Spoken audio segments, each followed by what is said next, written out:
Welcome to the Grace for the Unlovable podcast, where you can share your story judgment-free.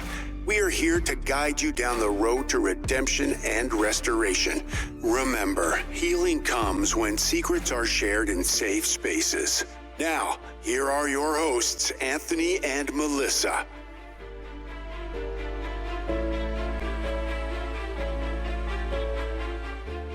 Well, good evening, everybody, and welcome to the Grace for the Unlovable podcast. I am your host, Anthony. Hello, I'm your co-host, Melissa. I'm going to say buckle up. This is going to be a crazy episode tonight.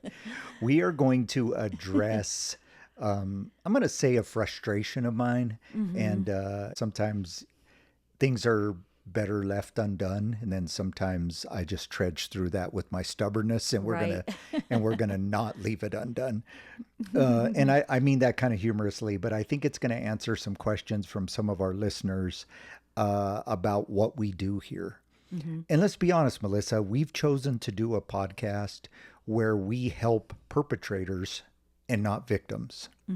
And so a lot of people just have questions about that. Right. And sometimes they're not so diplomatic with their questions. Sometimes they're very religiously nasty about it. And sometimes they're very atheistically mad about it. Right. And so we're going to kind of tell a story a little bit of a family that we're working with as a way to understand why this whole grace thing is important.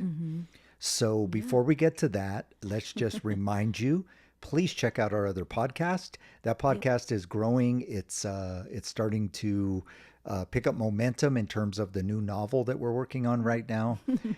We had a big surprise, a big twist maybe, or a plot shocker in the last episode or chapter, which is chapter 7. One of our coworkers and I are still trying to figure out who's doing what. You threw us a curve of and so if you're not familiar, that's podcast is called the Struggle Series podcast. It's a place where I just tell all of my scary stories. It's about the deliverance ministry, possession. It also kind of has a detective novel type thriller type, try to guess the ending type thing going on. Lots of twists and turns. And so we hope you like it. Please check it out. That airs every other Thursday night. On the same places you would find this podcast. If you're listening on time this week, this is the off week, so this is a good time for you to go back and at least catch up on Friend, which is the new novel. You have 7 chapters to get through before the following Thursday, which would be chapter 8. Okay. And so let's make sure that if you are not familiar with that or you haven't really checked it out and you like it, as always, hit the like, subscribe, reminders, make sure that you get the notifications because it is every other week. It's kind of one of those things where you could forget. So just set the reminders. And then while you're at it, do the same on this podcast. We're trying to grow this one organically, not trying to do a whole lot of marketing, just trying to get word of mouth. And the word of mouth, of course, sometimes brings on what we're going to talk about today. So before we dive in, just please listen to this quick message. Before we get to tonight's episode, let's hit you with a quick disclaimer. Although I practiced as a licensed therapist and an ordained minister, this podcast is not a substitute for clinical advice. This is not therapy. This podcast is for prayer and emotional support only. If you feel like you're going to harm yourself or others, please call 911 or reach out by text or phone to 988. This podcast is anonymous for a reason. We're not here to judge you or incriminate you. Please keep the names of anybody you've harmed out of your story. Oh, and if you're not remorseful, you're not ready for this podcast. Just reach out to us at a different time when you're ready to make some changes. Now, let's get ready for this episode of the Grace for the Unlovable podcast.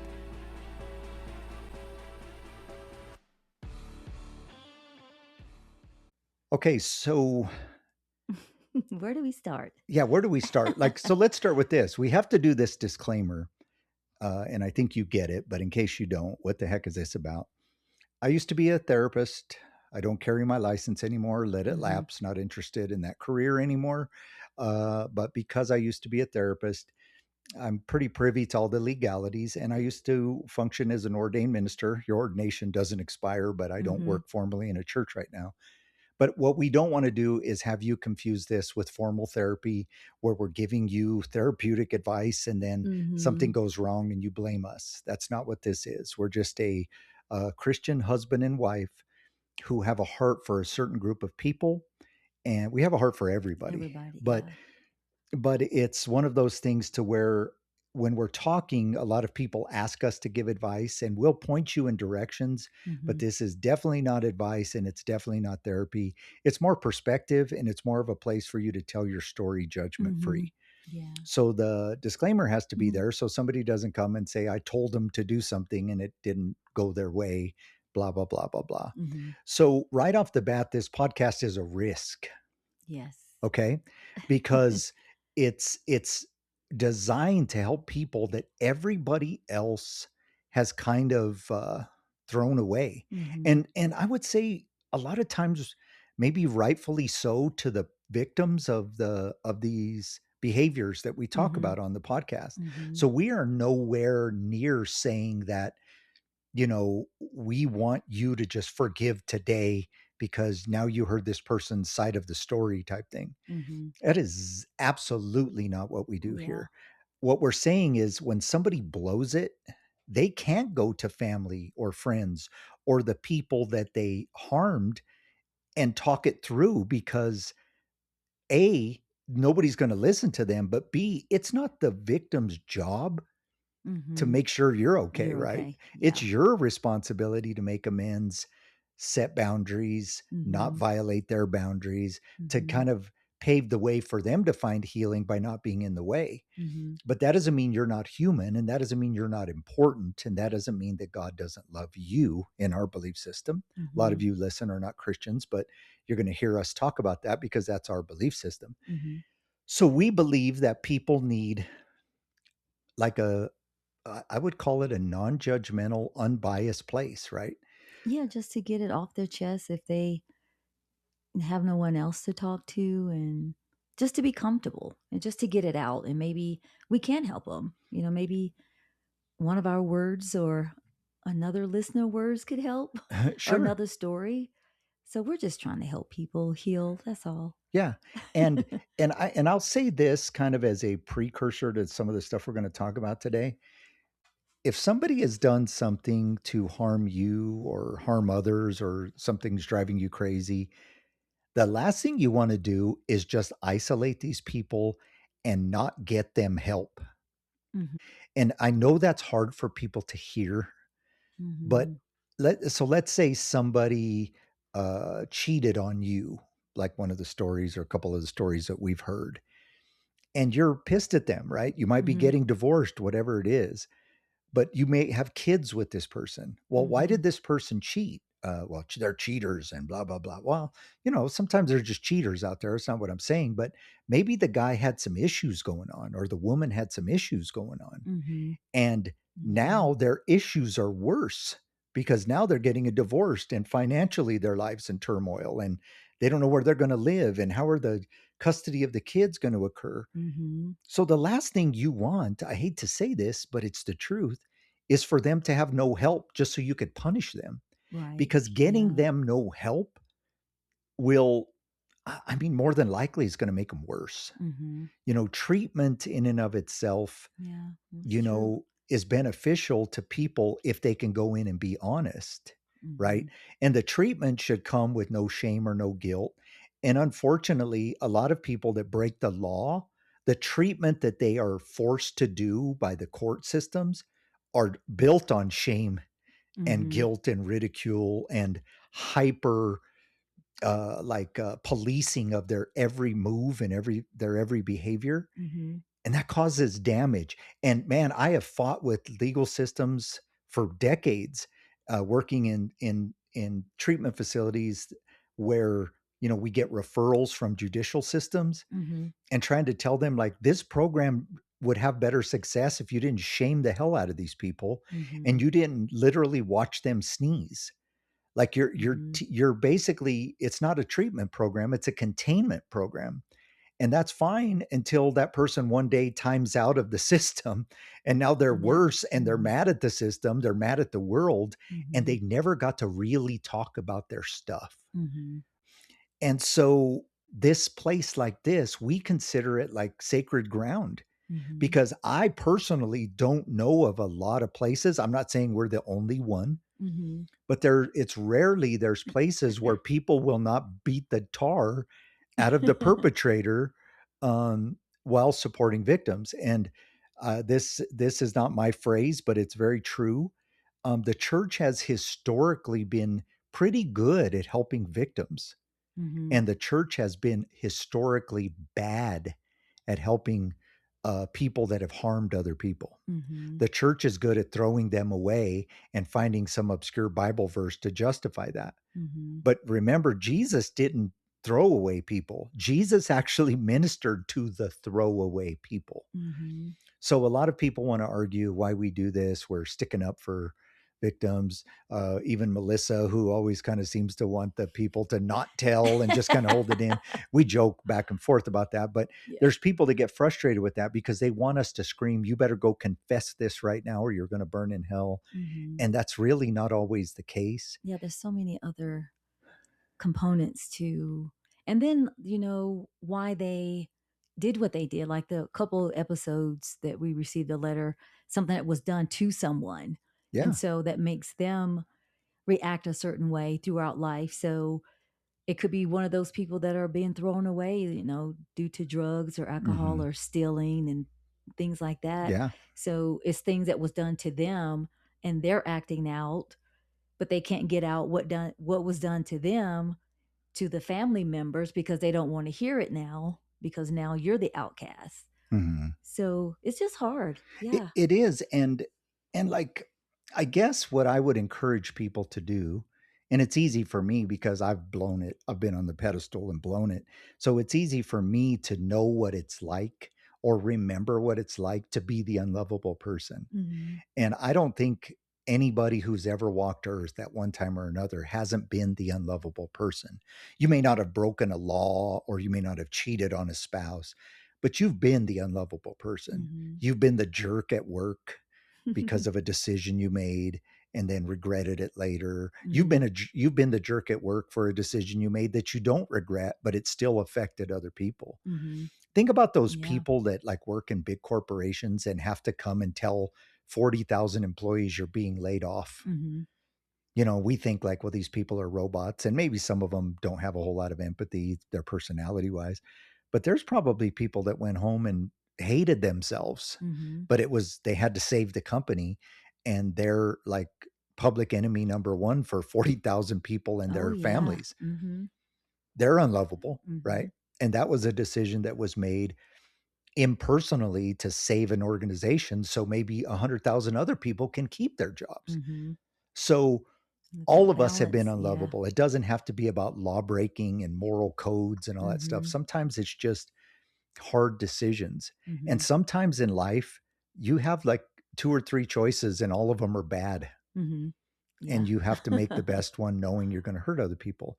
And then of course, sometimes you just chose to sin, or you just chose to try to Just not get yeah. caught, and you got caught, and it was a very deliberate act, and you deserve some scrutiny and Hmm. some, maybe even severe anger directed towards you for the wounds you caused. Hmm. But either way, we are all people that deserve grace. And when people ask, why do we do this? It's because this is what Jesus did.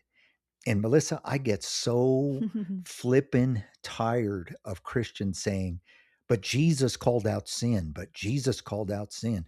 Jesus hung out with sinners, but he didn't become a sinner. So are you saying that me and Melissa Don't are call like, out. don't, Yeah. are you saying that we hang out with all these people, but we're going to become that? I'm already that. Hmm. I will fight you in the street, Christian, if you believe you're perfect. I will Hmm. literally go and fight you in the street right now. You are not perfect. And there's something happens in the Christian psyche that says, I've arrived. Hmm. Yeah, I can get up in front of a group of people and say, well, of course, we're all still sinners. But you don't really believe that. You Mhm. believe that you've reached the level where your sin is the acceptable on God's list. Mhm. And you're now Like the judging. sin never happened. Yeah. Like, Well, like, it's a like little it's one. Yeah, sometimes I tell a little fib at work, or sometimes I gossip a little, but at least I didn't commit adultery. Mhm. Well, if it's a sin, it's a sin. And, Mhm. there may be harsher natural consequences for what somebody else did. But ask the people, if you told a little fib and got caught, ask those people if they weren't wounded by you. Mhm. You're acting as if your sin doesn't cause damage too. Mhm. And if all of us would remember why we needed Jesus in the first place, Yep. we wouldn't think this way. Mhm. But something happens to us. I believe it's spiritual. I believe it's a work of the enemy, the devil. I Mhm. believe he can get in our heads and make us believe that religion is the way we get there and we've arrived because we've checked the boxes. Mhm. Now, Yeah. that rant is only going to get worse. So if you're worried about if it's going to get worse, I'm just going to prepare it. Now, there's a lot of people who listen to this podcast who aren't Christian, and this might be the best one for you to listen to because you might be Mhm. going, this is why I hate those flipping Christians, because of what this guy is saying. Because I'm not just speaking to Christians, I'm speaking to a lot of correspondence we keep getting. Mhm. And I'm going to try to resolve it here, and then I'm going to also try to end it with, and if that doesn't satisfy you, scroll down the frickin' podcatcher and find another podcast. Mhm. If your job is to relentlessly tell me that I'm a sinner and that I don't understand the Bible and that I don't, oh my gosh, I can't, I'm done with you. What do the kids say? I can't Can't. with you. So that's kind of where we're at now. I'm going to make this real relevant, and Melissa and I are going to really try to use a real life example of why helping unlovable people find redemption benefits everybody. Mhm. Okay, so before we get to that story, let me just kind of chime in here with one more little kind of clarifier. Okay.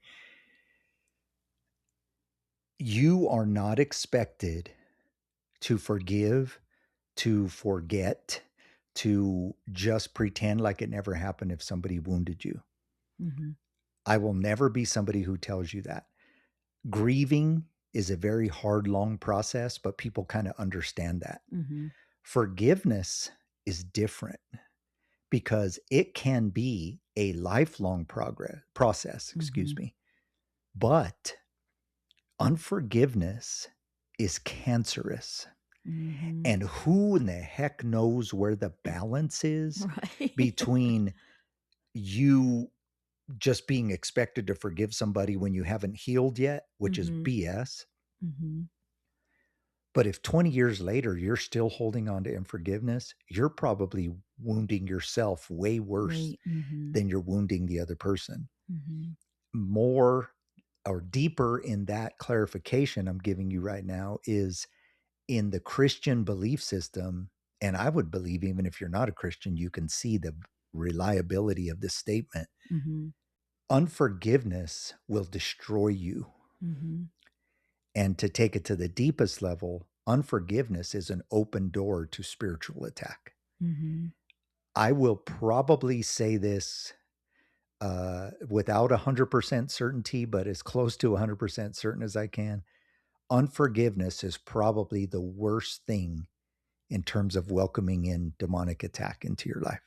Mhm. I say maybe because, like, if you just blatantly do a witchcraft or a occult spell to welcome in the devil, that's probably worse. But Mhm. I'm talking about just on a slow, gradual eroding of a person until they just surrender to the spiritual war that is being waged on them. Mhm. It comes through unforgiveness. If I took 100% of the deliverance ministry prayers and sessions I've done with people, even the ones that didn't look like unforgiveness was part of it, by the time it was done, unforgiveness was a part of it. May not Mhm. have been the original catalyst, Right. or Yeah. it may have been the original catalyst, and then a bunch of other things happened. Happened. And Mhm. as we're whittling these things down, then all of a sudden the root pops out. Mhm. Unforgiveness is nasty, but a human can't just walk up to somebody and go, "Hey, you just got wounded, huh? Well, let me tell you about Jesus. He tells you to forgive or it's going to kill you, and a demon is going to come and eventually attack you. So get over it. Right? You can't do that. You got to Mm-mm. let people have time. Mhm. But this is where the enemy, we believe, lets you take as much time as you need Mhm. and encourages you. Anytime you look like To stay you angry might be and getting stay there and you might start to frustrated. understand the Mhm. benefits of forgiveness. Yeah, he'll tell you, wait a minute, you can't forgive that. But once you learn how to forgive, it's so easy. It is. It feels so good. I struggled with it as well, but it took me a long time to forgive some people, and but when I finally did, it's like, "Oh my God, it's true." It's amazing. Yeah. And it's beautiful is what it is. Mhm. It's amazing and beautiful at the same time because you relinquish a burden that you're carrying. I once upon a time heard a religious leader say something to the effect of, in the old days, if you committed a murder in some societies way back in the day, they would strap the body of the person you killed to your body and Mhm. fasten it to where you couldn't get it off. And you had to carry that body until the disease of that body diseased your body, and that's how you died. That was your punishment for murder. Oh, well. And so Well. this leader told that story, and then he said, that's what unforgiveness is like. It's like you're carrying that dead body and it's eating you alive, except you didn't kill the person. Mhm. You are paying the price for somebody else. Mhm. You're carrying somebody else's sin, Mhm. basically. And so, how do we get there? Now, we say all that to say, And we're not saying to just go and tell the person that well, that you've forgiving them. If that's not, you don't have to go and tell them face to face. I think it's just something internal between you true. and God and the forgiveness. Like they don't need to know. Like I think sometimes people, well, what we're going to talk about, they want to Mhm. see, and I've experienced it. They want to see the other person suffer the Uh, way that they have, but unfortunately, it just doesn't work that way. Sometimes you just yeah. have to hear about it later down the road. If it's 20 years down the road, maybe they'll get what they deserved, Well, and or God, maybe God may ask you to go to the person and forgive them to their face, but it doesn't have to be that way. I think what Melissa's saying is there's like a stigma that like that's what you're supposed to do, Mhm. and And that it's okay if you don't. it's Yeah. As long as you do it's it. about releasing them. Mm. Forgiveness is about you, it's not about them. Mhm. And I know you've heard that, but it's hard for you to hear. Mhm. Now, again, let's jump into this story of this family we're trying to help. And I'm going to ask that you pray for this family. If you're a Christian listening to this, we've been asking you to pray for different people throughout the podcast. We're probably going to say that this family needs this the most, right? Mhm. So, several months back, right when we were kind of shutting down the Deliverance Project, which was Mhm. our deliverance ministry podcast, and God just kind of pulled us in a different direction. That Mhm. podcast was kind of turning into something we weren't sure. It was turning more paranormal than what we wanted it to be. There Right. was just a lot of factors. Our lives were a mess. My health was a mess. It was just a bunch of different things. So we just kind of prayed about it, and God said Mhm. that's run its course. But of course, there was still people calling in and chiming in, and Mhm. we still get calls because people find it because we didn't shut it down on the Yeah, podcatchers. because there's good stuff on There's there. yeah, so we leave it Almost 2 there. years. So we had a woman who reached out to us and said, "I need you to help my brother because I think he's got a demon." And so we're like, well, just because we shut down the podcast doesn't mean we won't talk to these people. Mhm. And so we set up a call. And my gosh, did we hear a story, man? It's like a movie. They need to make a movie out of this, and It's sad, yeah, you will but have heard it first. mhm. So let me tell you the story, and it's very relevant to the context of what we're talking about. And by the way, some of you in the middle of this are going to say, what does this have to do with Grace for the Unlovable? You'll get there. Mhm. Just bear with us. So this family, once upon a time, their dad was a mafia figure, Mhm. ran with the mob, like doing bad things for the mob. Mm-hmm. And he was wanted. So he disappeared, changed his name, disappeared. Now, think of that in terms of, the old days. It wasn't 10 minutes ago, it was decades and decades ago where you Mm-hmm. can do that, right? Mm-hmm. Now it would be virtually impossible. Your fingerprints are everywhere, your Oh DNA yeah, is probably in that's the 50, system. 60 years ago. But back then it was no big deal. So he just moved to a little town, changed his name, and started a whole new business. But he's very business savvy because he's in the mob, and those guys tend to be really business savvy. Mm-hmm. So he started building cabins. Like, he just started a business and had a bunch of people that worked for him, and became a pretty wealthy guy, Mm-hmm. and just completely like off the radar, like in a little country town, like a little in the woods, basically Mm-hmm. building these cabins for people. So he became established in the community. Then he found Jesus, Mm-hmm. and he became kind of like a big deal. Mm-hmm. They were building these cabins on this beautiful piece of property. Mm-hmm. And when I say beautiful, it's like an Eden type Mm-hmm. beautiful. So he was starting, give the kids, like, this is where you're going to build your cabin. I mean, you're talking acres and acres Yeah, of land. They're hundreds. not on Yeah. top of each other. So pretty soon he's bringing in evangelists. He builds a little church. Mm-hmm. He's a preacher now, and he's literally praying demons out of people, bringing in big dog evangelists, leading people to the Lord, and kind of just completely turned his life around. Mm-hmm. But as these things can happen, the demons of his past, I would say more metaphorically than literally, Mm-hmm. but definitely, I guess, in the reality of the demonic, came back and just grabbed a hold of him. Mm-hmm. He became the old guy again, and worse, very abusive. This man literally threw gas on his children and was going to light them on fire. Mm-hmm. They had to run through the woods to save their own lives, held guns to their heads, to the family's heads. So he became demonized again. Now, Mm-hmm. you can debate if you're a Christian and whether he was a real Christian or he was acting or not. Mm-hmm. I don't think any of us will know. As I talk to the family, I think they very much believe that he was sincere. I think he just kind of never put the demons in himself on the deliverance table to be Mm-hmm. offered up to God. Let's put it that way. And so the family, Because kind of, the evilness came back because he was so successful. He got married. He had yeah, a nice family, nice business. I mean, yeah, beautiful property, and was a whole different person. And then yeah, it's like, no, we don't want you at the top. We yeah. want you back down here with us. We liked you when We you were liked the you other when you guy. were mean Hmm. and just changed him. Yeah. And it's very sad. Now the family kind of escaped, ran away. Mm-hmm. They moved to a different state, and he, of course, stayed there. Later in life, he kind of got right, made his amends with the kids, and then he passed. Well, the Mm-hmm. mom was left in charge of the family and the property and that type of thing. Mm-hmm. So this is where we're going to find the unlovable person in the story. Mm-hmm. So the oldest brother, we'll call him Sean. Mm-hmm. Sean is not his name, by the way, so don't go try to look this up.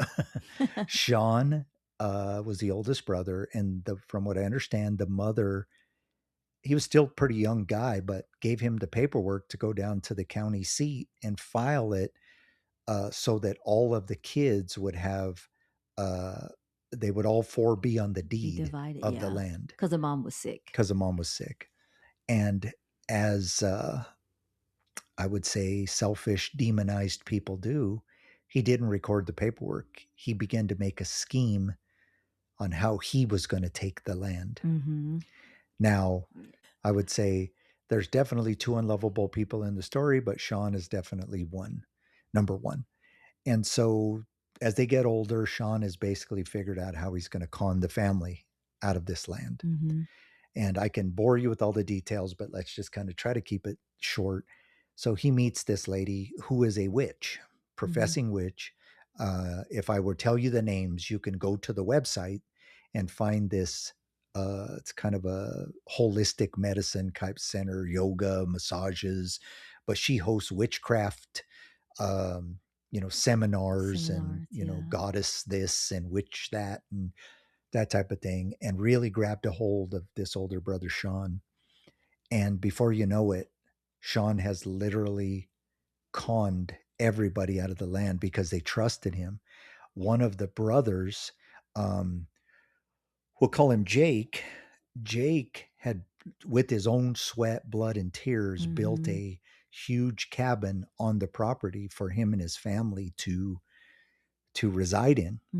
The two sisters, they are kind of doing their own thing in the world, but they're still entitled to this property.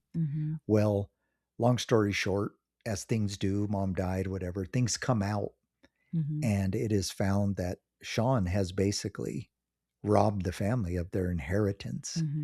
And so you can imagine the anger, the frustration.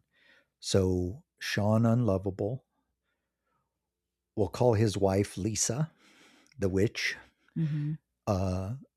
very unlovable, because, you know, they have decided to turn this property into this kind of holistic type retreat place. And I'm going to say something that will make you listeners want to drive to wherever this is and beat the tar out of this guy yourself.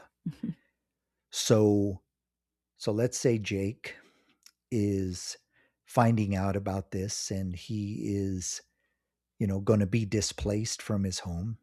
He has a young daughter, late teens, early 20s. And from the stress of all this and losing her home and just some other depression that's going on in her, decides to take her own life. And so you can imagine how angry Jake is. And this is years now, and the anger is still very real. And so the sister who originally contacted me, we'll call her Sheila. Sheila is basically like the backbone of the family. And I would say more Jake is like the physical kind of enforcer kind of backbone of the family. Yeah. But Sheila is very much a like the spiritual anchor. She's the one that prays for everybody, cares for everybody, looking out. Makes everybody But gets along. but she was older than Jake, and so she's the one that would literally carry him on her back through the woods back in when they were young, and helped him escape from the dad and that type of thing. So she kind of treats him like a son, right? And so this family is angry. As time has gone, the oldest sister, and I won't even name her because she's not really in the picture in terms of what we're talking about, she kind of gets a small settlement from the older brother, Sean, and just kind of goes on her merry way. Wasn't as important to her as it would be to anybody but Jake, because that's where he lives. And so he becomes homeless. This man is as capable of a man as you will ever find. He is very much a big dude, handle himself, kind of athletic guy, not the guy you'd want to meet. Can physically handle just about any man that steps in front of him. Some of us are kind of street tough. We've been in a lot of fights. This guy is the real deal. Professional and street. Yeah. So fights. so you don't want to meet this guy, even if you're also a big guy. I'm just telling you, he's that guy, but he's broken down because he feels that his daughter's life was taken because of this whole ordeal, or at least a big portion of this deal contributed to that. Plus, he's homeless. Yeah, this is a million dollar property. Yeah. So it's not pennies. And now he's living not far from this retreat place in a small cabin with no amenities in the heat, just a handful of minutes up the road from where he's supposed to be living. And I can tell you right now that anybody who doesn't understand how angry you would be, just take the most important things of your life and put them in your head, and just take somebody who you were supposed to be able to trust the most and let that person be the one that stole everything from you. And then while your family was struggling to even, get your bearings, because did this really happen to us? Then one of your family members takes their own life. Just imagine how you would feel. Sean is not a lovable guy. right? Now, I almost wish in my heart of hearts that one day Sean will call this podcast and say, I need to get this off my, that would be I could This probably is what say it I would get a did. That million would be, views, oh yeah. but I don't know if he ever will. Mm-mm. And that's kind of what we're talking about. Mhm. So the family is for years now wrestling. Now, why are we contacted? Because remember, this woman, Sheila, originally called the Deliverance Project Mhm. because there is a spiritual battle going on for this family. I'm gonna let you all in on a little secret for Melissa's first time of participating in some deliverance prayers just a short time ago when we spoke to them on a video call. Mhm. Um, it was her first time really being part of it, and it opened some eyes, right? Because Mhm. even some of the other family members besides Jake Mhm. kind of felt some The deliverance. spouse, yeah, Yeah, there and was the girlfriends. yeah, the wife of Jake literally was having trouble breathing. She released some attachment to her. Mhm. And then of course the girlfriend of Sheila, Mhm. who originally called in, she kind of had a similar experience. Mhm. And we weren't even praying Pray for for them, them. right? We were praying that they would just, as bystanders to what's going on with Jake and Sheila, they are also Part of it. part of Yeah. it. But more importantly, whatever demons were attached to them, and we're not saying possession, we're just saying an Mhm. attachment, they were kind of freed of that. Mhm. But Jake is struggling. I And know. I Yeah. think, there will be more prayers necessary. But we were trying to show him how unforgiveness is what's destroying him. Mhm. But I wanted to use this story on this podcast because this is what some of you are saying. Some of you are saying, why would you be so empathetic towards the Shawns of the world? Do you not understand the damage they did? Why aren't you loving on the Jakes of the world? And I'm like, dumbass, we are. And I'm not patting us on the back here. You don't know what we do behind the scenes. Mhm. We are loving on this family the best way we can. And it may not be enough. We may need to bring more people in that are more local because we're a long ways away. This is Mhm. video call because we're across the country, Mhm. but we're loving on everybody here. Mhm. But unless Jake learns to forgive Sean, Mhm. Jake is not going to get better. This demon that is attacking him is literally Yeah, he is so angry. He wanted to destroying go him. beat him up on the Zoom call. Now, let me give you a little more information. And poor Jake will listen to this, but I mean, we're not saying anything we don't know. But this guy has a pretty severe attachment to him. Mhm. He will go into these modes where he just goes like in a trance. His eyes go black. Mhm. He doesn't want to wake up for days at a time. He goes into these fits of rage that are way out of character, Mhm. even towards other people, in the public or at Mhm. home or whatever, because this demonic attachment has rooted itself in him because of the unforgiveness. And so the second that he starts to kind of break free, all this demon has to do is say, remember what he did to you? Mhm. Remember your daughter? Remember your daughter? Remember how Remember? you don't have air conditioning and it's 100 degrees and just up the road is the cabin that you built with your own hands? Do you know what Sean said to him? He said, "Hey, I kind of, I'm paraphrasing. Sorry I took your cabin, happens. But, and I know you're pretty upset that your daughter passed away. So I'll tell you what, I'll make that cabin like a special place for people who are grieving to go spend some time there." When when I heard that, a demon almost took over me Mm. because I'm like, I know who this guy is. I'll Mhm. drive there myself. My anger kicked in. How dare you say that to your family? Because now this property is beautiful, and a lot of rich people celebrities, Famous people. famous people, they go and rent there, and because it's just a Yeah. beautiful place. So, And yeah, even Oprah Winfrey's team has mm-hmm, been there. It's a kind of a very famous place. mm-hmm, And now I'm gonna, for those of you who aren't Christian, just kind of bear with me here. This man was once upon a time, Sean was once upon a time, a follower of mm-hmm, Christ. Now, we don't know if people are really followers, were you just doing it because of your dad, whatever.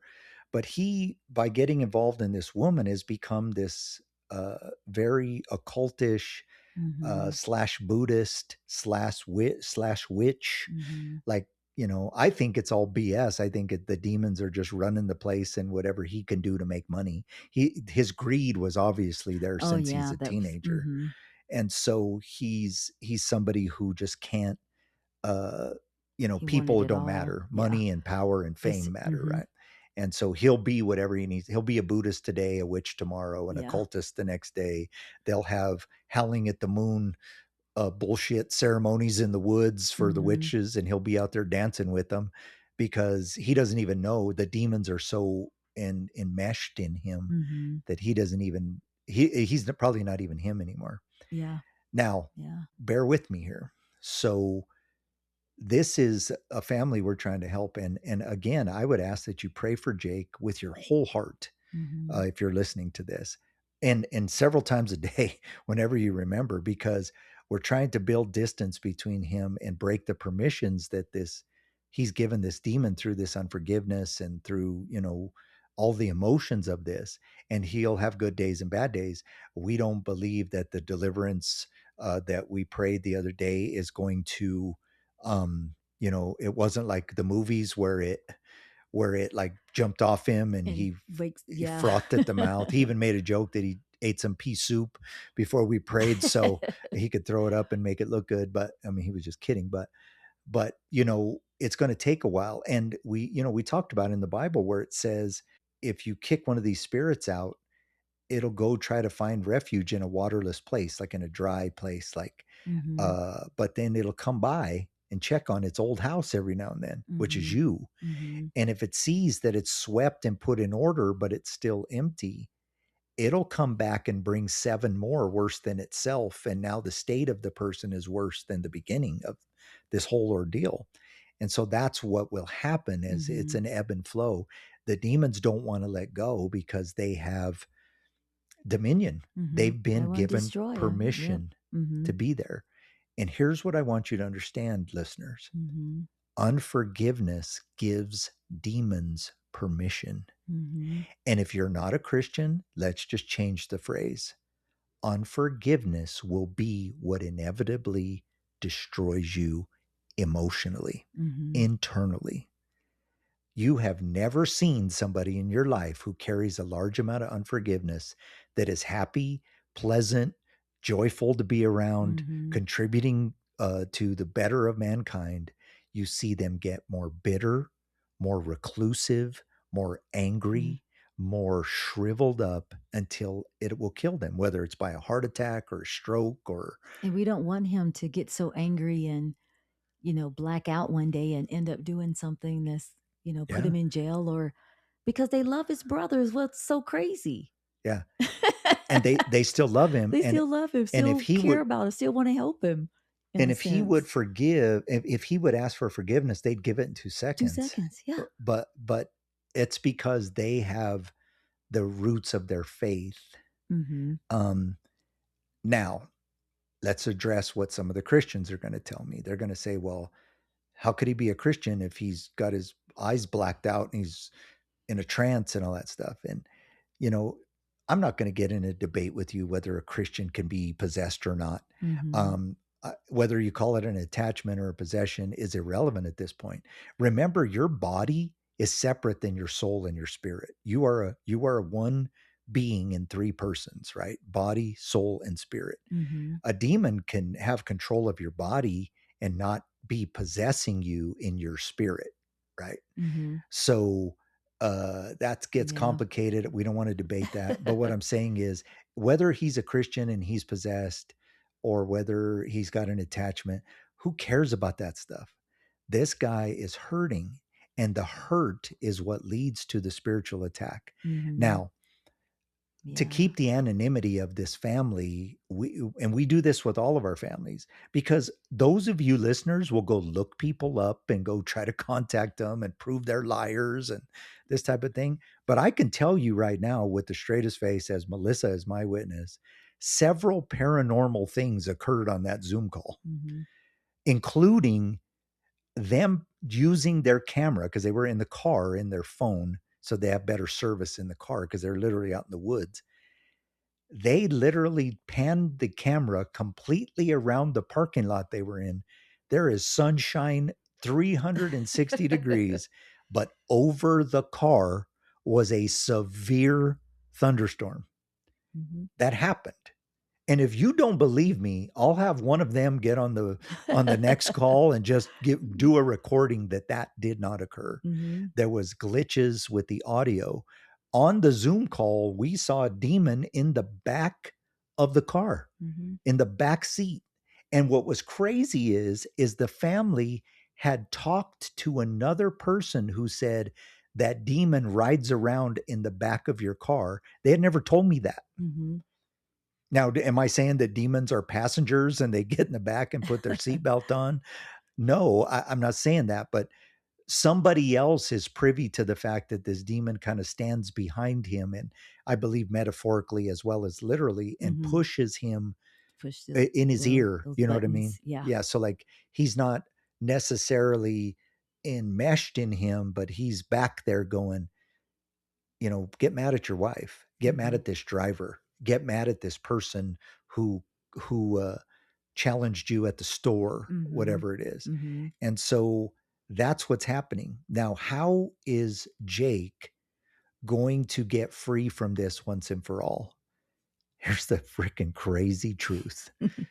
Unless he forgives and is able to just let this go, this is going to be a lifelong battle for him. Mhm. And I know Christians and Yeah, it unchristian, is. non-Christians, excuse me, don't want to hear that. You want to be able to justify unforgiveness. And if you take it in a human form, I can get it. Mhm. If I get drunk and am just being rambunctious, and you're walking by and I punch you, and you're holding your kid and your kid falls and hits their head on the concrete and dies, you're Mhm. never going to forgive me. Mhm. You're never going to be like, I have empathy for that guy. I used to drink and I know he didn't mean it. But I can tell you that this is the hard part of humanity, Mhm.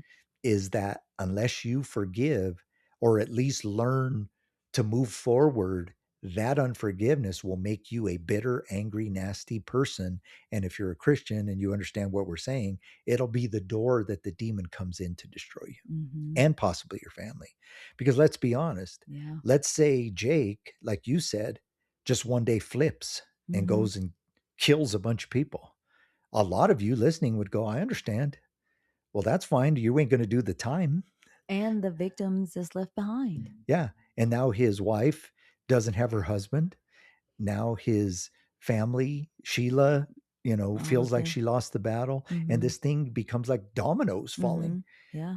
So we can Mhm. justify, going to harm somebody who's harmed us, especially men. We get Right. our get in our testosterone, want to just go fix it or show that guy or whatever. I still say that sometimes. I'll be like, that guy's just never had his face punched in. He wouldn't act like that. But you're just like, calm down. It's not the ways of Jesus, but it's also, I'm gonna beat the guy up, go do some jail time, and he's still gonna be stupid. Right. Right. So Exactly. it never works out like you think it's gonna. So Mhm. what am I getting at? Let's like direct it towards what we talk about in the podcast. How could Sean, I almost said his real name, how could Sean ever make amends to these people? How could he ever talk this through? If he decided to go meet them and say, hey, I kind of want to talk through this, but like, I want you to kind of see my side a little bit as to why I did this. And they'd be like, I don't want to hear nothing from you, but I'm sorry. And here's your land back. Back. Right. So where would Sean go? He has given up his faith. He can't go to the people that he's involved with because they are on the bad Sean side. Mm-hmm. They're co-signers of his bullshit of taking land, making the property something that his dad never intended it to be, blah, blah, blah, blah, blah. Mm-hmm.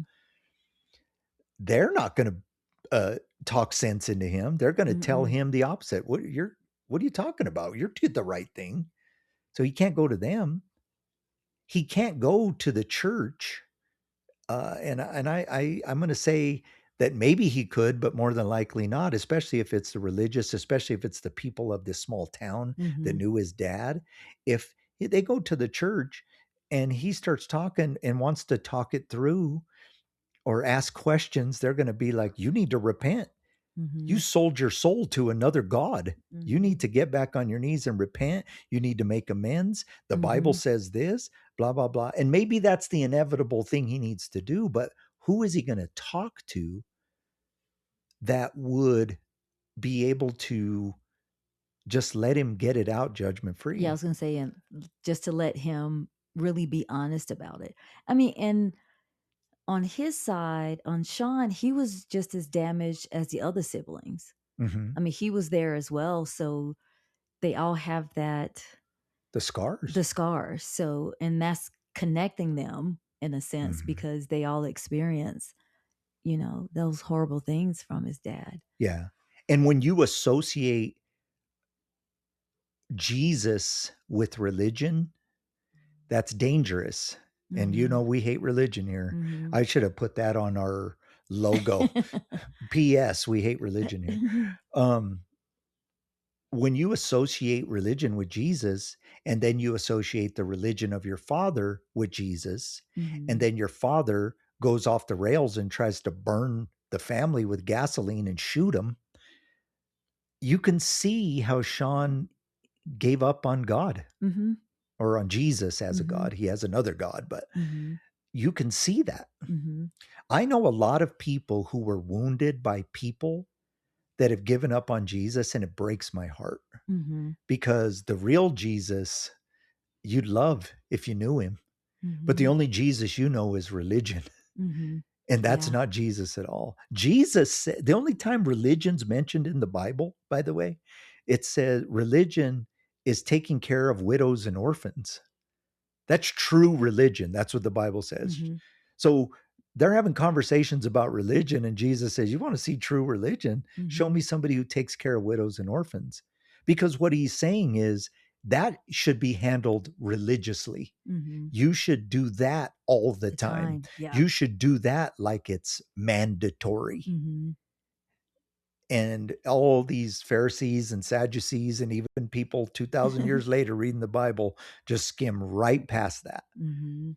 because the real Jesus is loving, kind, compassionate. He is ultra forgiving. His grace is so abundant and so deep and so wide that Mhm. he forgives a multitude of sins. And people look at that multitude word and they're like, you mean like a big list? No. Mhm. He's saying, I forgive a multitude of sins because each of you will commit a multitude of sins. Mhm. He's talking to you. Like, you didn't just commit 3 sins in your lifetime. You committed 3 sins in the last 15 minutes. Mhm. So I will forgive a multitude of them. And then Mhm. he goes on to say the only thing that is unforgivable is blasphemy of the Holy Spirit. Mhm. Um, so, Mhm. and which is, the truth that who he is and that and you just choose not to accept it. Mhm. So that's the real Jesus. And so, but yeah, we can have empathy for Sean and say he never knew that Jesus. He might have saw his dad doing deliverance and praying for people and evangelists coming and leading them to Jesus, and might have even have good memories of his dad in the early days. But then if Christians can turn into this demon who tries to kill his children and his wife in like literally horrific ways, and it wasn't Mhm. just one episode, there was many episodes. Mhm.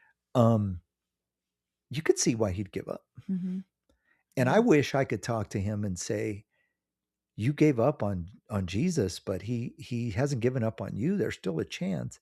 And more importantly, like you can tell yourself that you've done the right thing here by opening up this place, you've cared for all of these other people at the Exactly. expense Of of destroying your the family. relationship with the people who still love you, dude. Mm-hmm. You piss off some of those people that go to your retreat center, Oh man, they'll they'll sue you. they'll And sue you, turn on you in a second. You literally took land and inheritance from your brother and your sisters, and they forgive you. Mhm. That's crazy. I know. It's like, what?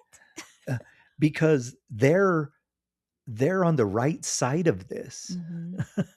You know, like, so why does this podcast exist? It exists for the Seans of the world, Mhm. because we know the other side. We're Mhm. working with this family right now that is the other side, and we see the damage that's done. Mhm. We see the literal spiritual warfare that is created when you do something so heinous that it's hard to forgive you. It's virtually impossible Mhm. without God to Mhm. forgive you for doing something so bad. I'm a religious leader, whether I like it or not. I hated being on that pedestal from the first formal ministry job I had till even now. People still associate it because I'm so flawed and I'm so imperfect, and I hate religion and I don't care and I say bad words, and I because my relationship with Jesus is so deep and so relational that I don't need all that religion. I understand, but people have associated me with that. And then, of course, I've confessed here on this podcast several times. I fell from grace. I Mhm. hate the term, but that's what they use. I fell into grace. I Right. was living Mhm. too high on me being too cool or too special, and God had to humble me big time. But I fell from grace, and I'm somebody who has probably caused people to question their faith Mhm. and literally wonder if anything I ever told them was true, because if I was saying this out of one side of my mouth and then this happened, you can see how Mhm. you have such a responsibility as a religious leader to be perfect, but you're not. Mhm. And when you hurt people, you represent Jesus, therefore you represent, like, their salvation, their beliefs. I mean, I hate it, but it's Mhm. true, right? I mean, I've always said being a pastor is not for the weak. If you're a weak person, you better go sell insurance, man. Like, you get attacked for doing right, wrong, anything in between. It is a Mhm. brutal business. Just get kicked in the nuts every day. That's your job. And metaphorically, of course. But so I get it, Sean's of the world. I get it. But where else are you going to go? Mhm. We're trying to establish a place here where we're not going to judge you. Mhm. We are not going to analyze your crime, tell you what you probably already know, that you shouldn't have done it. Mhm. But you may need to process it. You may, on one side of you, feel like you did the wrong thing, but on the other side, you have some justifications. Let's talk about it. Mhm. And let's Yeah. let's let you See. process it in a way where somebody's not going to jump on you and go, "Well, that's bullshit," or Mhm. that's not true, or the Bible says this, or you know, um, if you have questions about that, we'll answer them for you. But we just want to be here for people, Mhm. and we are trying to find that group of people that doesn't have a place to go. Mhm. Right? Yep. We could have easily done a podcast that says, we're here for victims, and we'd probably have 8 zillion followers by now. Mhm. And we'd have people telling stories. I mean, I'd cry with them because I'm a Mhm. crier, right? Right. Um, and we would love on them and we'd do everything. But there's people doing that. Mhm. There's nobody doing this. Mhm. And Sean, if you ever hear this, your name's not even Sean, but if you ever hear this, you'll know who you are. Mhm. I'd love to talk to you, man. I could watch what you did to your brother and sister, and I could still love you because Mhm. God tells me to love you. And you heard And they Melissa. still love him. Yeah. Yeah. And you heard Melissa's heart. Mhm. She can even empathize with you. She Mhm. can see that you must have suffered from this horrible childhood. What a like bipolar, to use a pop Mhm. psychology term. Your dad was good guy, bad guy, good guy, bad guy, like how horrible, like the things you witnessed, the hypocrisy that you saw, Mhm. the demonic, if Christians could be enveloped by demons like that, I'll just go do another religion, right? Mhm. especially the Buddhist Right. part Yeah. where it's just all peace and suffering and meditation and all that stuff. You could Mhm. see how that was appealing to him. So we Mhm. can see your side. But we also want this to be here because most of the people that call in and write in realize that they've wounded Mhm. the Jakes and the Sheilas of the world, right? Mhm. We Yeah. we we we see that. I've seen that so often in my career as a therapist, maybe more as a minister, because a lot of times Christians pretend like they didn't do nothing wrong, but people come to therapy and pay you hundreds and hundreds of dollars an hour to tell you the worst parts of their life. Mhm. And it's human suffering is not for the weak either. But I've sat there and considered it privileged uh, ground, sacred ground Mhm. to be Yeah. on. And so this family we're working with is going to listen to this. And we told them, be prepared. This might not sit well with you at times, but we love you. We're Mhm. going to continue to be your friends. I mean, I'm not your deliverance minister. I'm your friend who's just trying to help you through Yeah. this. I was just trying to help. Melissa is your friend. Um, we're just trying to be fellow Christians, fellow people, fellow Mhm. humans Mhm. who have been through situations of our own and understand that when you're in a bad place, you need people to come around you. That's all we are. Mhm. But Yeah. the Seans of the world need a place to go. And that's what we're trying to do. Now, watch this. If somehow victims of crimes who are maybe sometimes writing in, asking us why we do this, I hope you heard what we said earlier. If we can help these people, that's eventually going to lead them back to where they might come and try to make amends with you. Mhm. If they don't have a place to talk about it, the human nature is to just run and pretend it didn't happen, right? Mhm. Um, like the dad in this story, he just left all his past behind, changed And his name. shame. I believe that's probably why the demons came back. He never fixed it. He never owned Yeah. anything. He Mhm. just created a whole new life. And you can understand his motivation. Like, I'm going to create a whole new life. I got a second chance with the new name. Mhm. Therefore, I'm going to do good. Yeah. But did he really fully make amends or at least make peace with his past? Mhm. And until you do that, this whole cycle continues. Mhm. Watch this. So if we believe that these demons are attacking this family, and we believe that the demons that are attached to Sean are the ones that are attacking them because they're just trying to destroy them because they were trying to destroy the whole family. Mhm. If Sean could make amends, the demons then will even attach even harder to this Mhm. family unless forgiveness occurs. This is that difficult topic that Melissa and I sat Yeah. there many days on the couch and said, should we do this podcast? I Mhm. don't know. And Melissa was like, let's do it. And I'm like, I don't know, Melissa, you should think about it. And then Melissa was like, I don't know if we should, because the more you think about it, it's like we're going into waters where everybody hates you for Mhm. this. Next week, we're going to have a crazy story. It's going to be one that challenges a lot of you because it's going to be something that it's one of those sins that is unforgivable in society. Mhm. And we're going to have a correspondence of a person who committed one of those sins. And a lot of you aren't going to like it. Mhm. And do you know what I say? That's okay. But I can't be somebody who leaves somebody behind. Mhm. I said this a few podcasts ago. Yeah. It's my holy discontent. Anybody going to hell, anybody. I hate that. And I could be mad at somebody and say, I kind of want them to go to hell. But I really I'm just not wired that way. I want them to maybe get, run over by a car, maybe, but I don't want them to go to hell because I understand what hell is. Mhm. I get one of the things that when people say phrases, and sometimes you just like avoid them, like that's a dumb. One of the phrases I hate is like people were like, well, if there's a hell, I'm already living in it. I'm like, you don't No. understand what hell is at all. and then they're like, they wanted Dante's Inferno. Well, there's 7 layers of hell.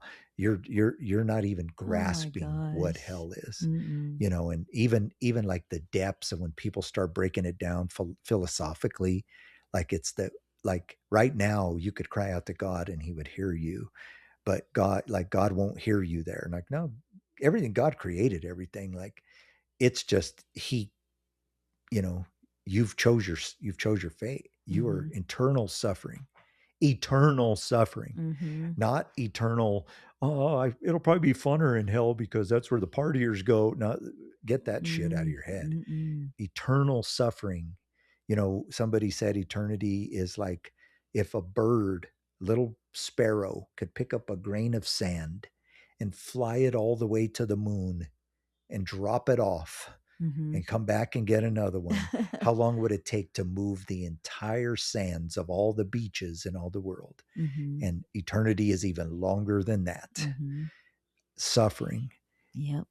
Yikes. and no more chance at redemption. Mm-hmm. And that even isn't touched the surface of how bad it is there. I hate the fact that people had the chance to go Mm-hmm. and it wasn't religious. It was a free gift. Who goes to heaven? Everybody who doesn't deserve it. Mm-hmm. Yeah. What's the difference then? If you don't deserve it, why do you go? Because they accepted the free ticket. Mm-hmm. And then some people don't. It's that simple. Yep. It is literally that simple. But the devil, religion, hatred, unforgiveness, misconceptions, all of those things make it more stubbornness, make it way more complicated.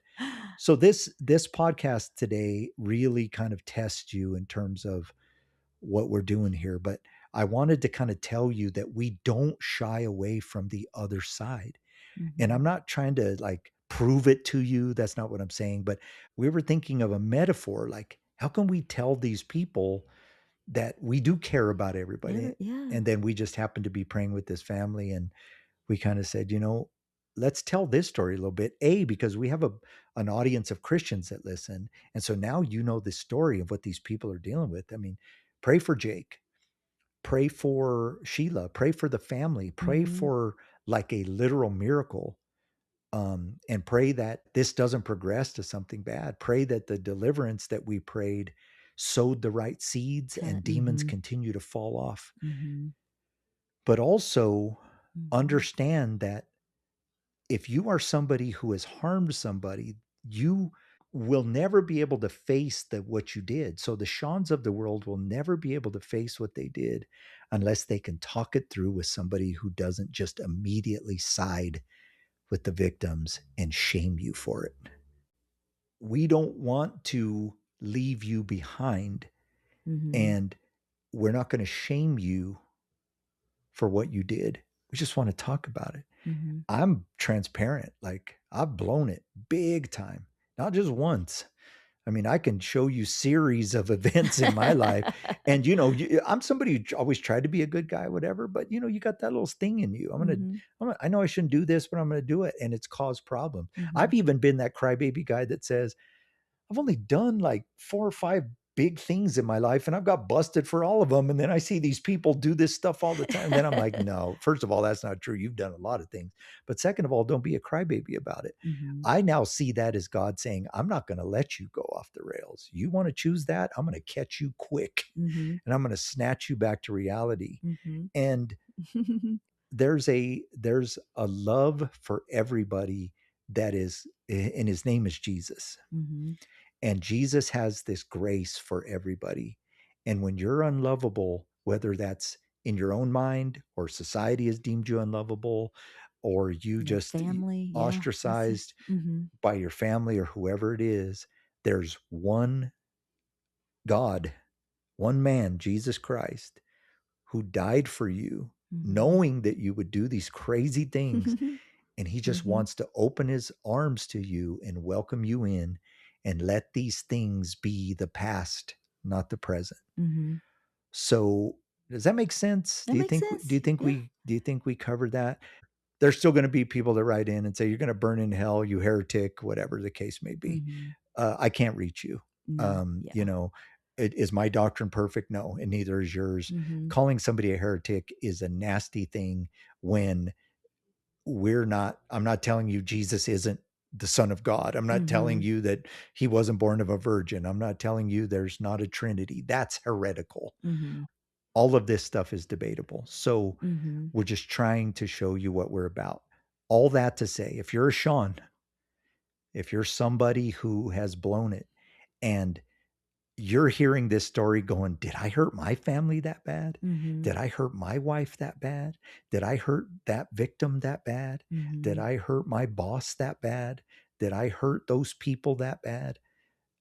Yeah, you probably did. But there's light at the end of the tunnel, but not if you just ignore it. Not if you just do what we all do, which is stuff it, right? Just pretend it didn't happen. Pretend normal. Yeah, pretend normal. And we joke with Melissa that she's a lot like that. And I'm the crier and all that stuff. But in reality, that's what we do in our marriage. We talk things through. We, because we don't want to live and pretend normal. We even in the beginnings of our relationship, we tried to, I'm just not going to say nothing. And now hey, I'm just going to ask you, and because it works, and it's the best way to understand who Jesus is. Again, Jesus went out of his way to find the people that everybody had ostracized. We talked about the woman with the issue of blood the other day, and I'll finish with that. This woman was literally ostracized for a physical ailment because the law said, religion said she couldn't even be in the temple. She couldn't even go hear religious services.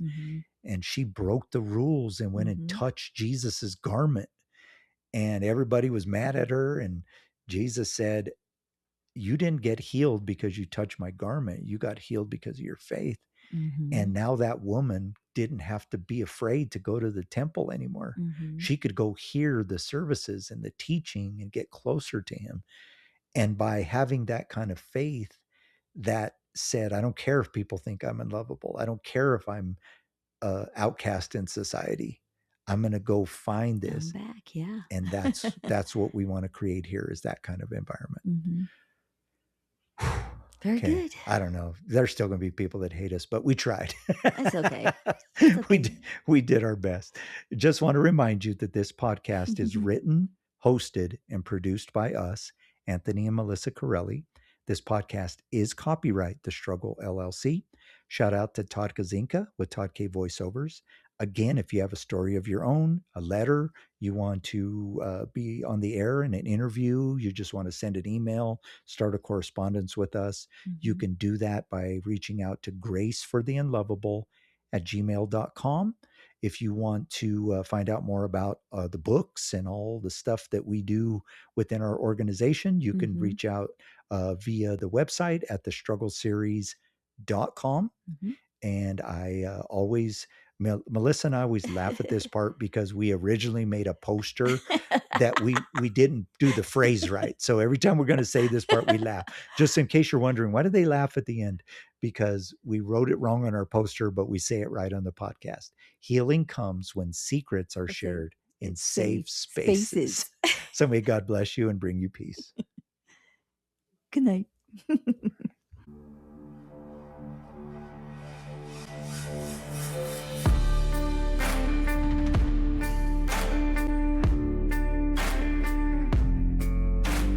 Thanks for tuning in to the Grace for the Unlovable podcast.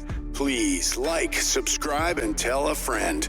We will see you next time.